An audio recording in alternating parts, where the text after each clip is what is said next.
Well, hey there, happy days. Sharon Horne-Ellstrom here.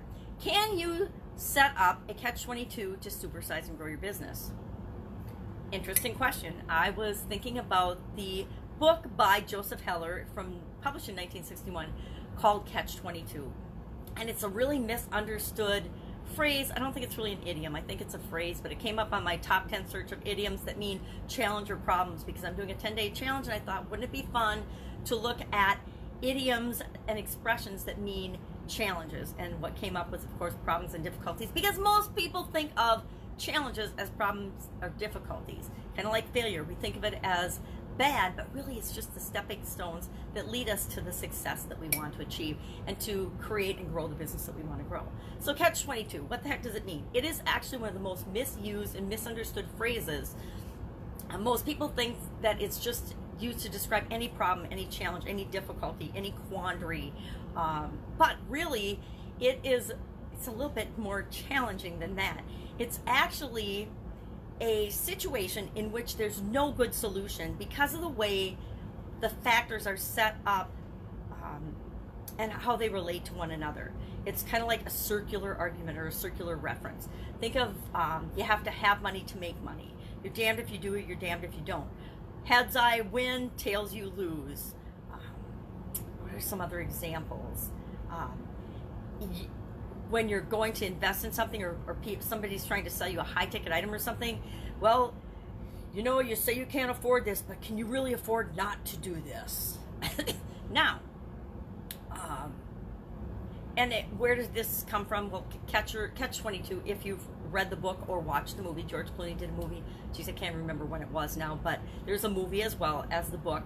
But it talks about World War II soldiers and the conundrum that they were in if they tried to use the insanity plea to get out of flying dangerous missions. There was a catch called Catch-22 that basically said, if you say that you're insane and that's the reason you can't fly, it automatically means that you're sane, because no sane person would want to fly on these totally dangerous missions. So that proves that you're not insane if you ask and claim that you're insane.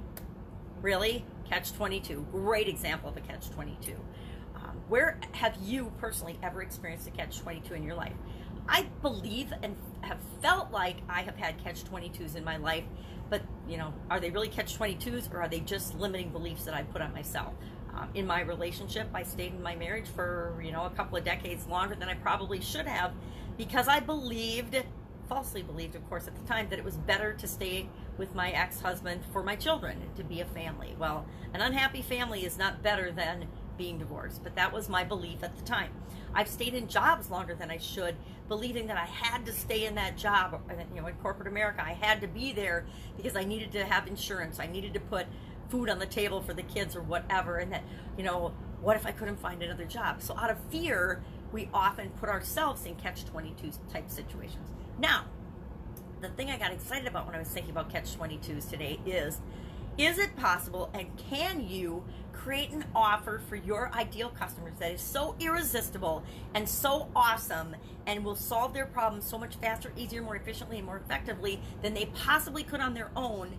Can you put an offer together like that and actually create a Catch-22 type situation where people that are in your ideal customer set or group of people that would be ideal customers for you, they're crazy not to do business with you, right? If you can create an offer like that, and if you serve people at the highest level by creating an offer like that, people in your ideal customer group are crazy to not do business with you. If you present your offer that way and you get yourself out there and you present yourself that way, that is an incredibly powerful way to supersize and grow your business. It's a way to take something that's considered negative, like a Catch-22, and turn it into a positive, very powerful way of positioning and sharing what it is that you have to offer with the world, which will indeed help grow and supersize your business. So I always get excited when I look at something that's kind of a thing that people would think is negative and couldn't possibly work or be looked at in a way that could benefit them in their business or in their life, and then turning that and looking at it from a different perspective and saying, hey, yeah, I absolutely positively could do that. So my challenge for you today is to think about what you do, how you serve people. Is there a way that you could beef that up so much that people would be crazy not to do business with you. To me, that is the ultimate positive catch-22. I'd love to know what you think about this. Share in the comments below. If I can help you in any way coming up with the catch-22 for you and your business, ask in the comments below or direct message me, Sharon Horne-Ellstrom, Pajama Grandma. And otherwise, I will see you tomorrow with another interesting idiom. What does it mean? Where did it come from? And how might you be able to use it to grow and build the business of your dreams? Have an absolutely amazing day. I will catch you tomorrow.